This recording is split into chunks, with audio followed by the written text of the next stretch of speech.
മുനമ്പം ഭൂമി വഖഫ് ബോർഡിൽ രജിസ്റ്റർ ചെയ്ത സംഭവത്തിൽ മുൻ LDF സർക്കാരിനെ കുറ്റപ്പെടുത്തി മുഖ്യമന്ത്രി VD സതീശൻ.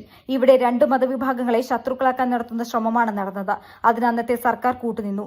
കഴിഞ്ഞ സർക്കാർ പോകുന്ന പോക്കിൽ ആ ഭൂമി വഖഫ് പോർട്ടലിൽ രജിസ്റ്റർ ചെയ്യുകയായിരുന്നുവെന്ന് മുഖ്യമന്ത്രി VD സതീശൻ വാർത്താസമ്മേളനത്തിൽ പറഞ്ഞു. ഇപ്പോഴുള്ള വഖഫ് ബോർഡ് മുൻ സർക്കാർ നിയമിച്ചതാണ്. പൊളിറ്റിക്കൽ അപ്പോയിന്റ്മെന്റ് ആയിട്ടുള്ള വഖഫ് ബോർഡ് പോണപ്പോക്കിൽ പോർട്ടലിൽ രജിസ്റ്റർ ചെയ്തിട്ട് പോയി. സാധാരണ വഖഫ് ലാൻഡ് രജിസ്റ്റർ ചെയ്യുന്നത് അവിടെ മുത്തവല്ലിയാണ്. ഇവിടെ വഖഫ് ബോർഡ് തന്നെ പോർട്ടലിലേക്ക് കൊടുത്തിരിക്കുകയാണ്. എന്താണ് ഇതിന്റെ ഉദ്ദേശം? ഇവർ രണ്ടു കൂട്ടരും ഒരേ പാതയിൽ സഞ്ചരിക്കുന്നവരാണെന്ന് പ്രതിപക്ഷ നേതാവ് ആയിരുന്നപ്പോൾ ഞാൻ ഉന്നയിച്ചിരുന്നു. അതിന് അടിവരയിടുന്ന നടപടിയാണ് പോണപ്പോക്കിൽ ചെയ്തത്. ശരിക്ക് വഖഫ് ഭൂമിയാണെന്ന് എസ്റ്റാബ്ലിഷ് ചെയ്താൽ ഇവർ കയ്യേറ്റക്കാരാണ്. അവരെ ഒഴിപ്പിക്കാൻ കോടതിക്കും സർക്കാരിനും പാടായിരിക്കും. വരാൻ പോകുന്ന സർക്കാരിന് 8ന്റെ പണി കൊടുക്കുകയാണ് വഖഫ് ബോർഡ് ചെയ്തത്.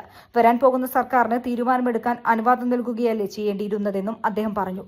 News desk media vision. എന്റെ ഫസ്റ്റ് ഡെലിവറി ഇവിടെ തന്നെയായിരുന്നു, നിസാർ ഹോസ്പിറ്റലിൽ തന്നെയായിരുന്നു. അതൊരു 6 വർഷം മുന്നേ. അപ്പം അത് സാധാരണ ഒരു നോർമൽ ഡെലിവറി ആയിരുന്നു. പക്ഷെ അതിന് ഞാൻ സാധാരണ പെയിൻ അത്ര സഹിക്കണ ആളല്ല.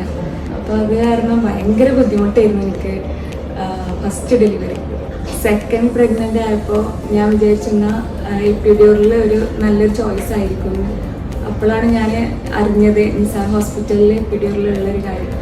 അപ്പോൾ പിന്നെ ഞാനും ഹസ്ബൻഡും കൂടി അങ്ങനെ തീരുമാനമെടുത്തു. ഞാൻ എടുത്ത തീരുമാനം വളരെ കറക്റ്റായിരുന്നു എന്ന് എനിക്ക് പിന്നെ എൻ്റെ ഡെലിവറി കഴിഞ്ഞപ്പോൾ തോന്നി. കാരണം ഞാൻ ഒന്നും അറിഞ്ഞില്ല. ആദ്യത്തെ എൻ്റെ ഡെലിവറി ഞാൻ ഒരുപാട് പെയിന് സഹിച്ചിരുന്നു. പക്ഷെ ഇപ്പോഴത്തെ എൻ്റെ ഡെലിവറി ഞാൻ ഒന്നും അറിഞ്ഞിട്ടുണ്ടായിരുന്നില്ല. പിന്നെ ഇവിടുത്തെ സ്റ്റാഫുകളായാലും ഡോക്ടേഴ്സ് ആയാലും എൻ്റെ ഡെലിവറി എടുത്തത് ശ്രുതി ഡോക്ടറായിരുന്നു. ഡോക്ടർ ഒരുപാട് നന്നായിട്ട് കോപ്പറേറ്റ് ചെയ്തിരുന്നു എന്നോട്. എന്നെ പോലെ തീരെ പെയിന് സഹിക്കാൻ പറ്റാത്ത ആൾക്കാരാണെന്നുണ്ടെങ്കിൽ എപ്പിഡ്യൂറലാണ് അവർക്ക് ഏറ്റവും നല്ല ചോയ്സ്.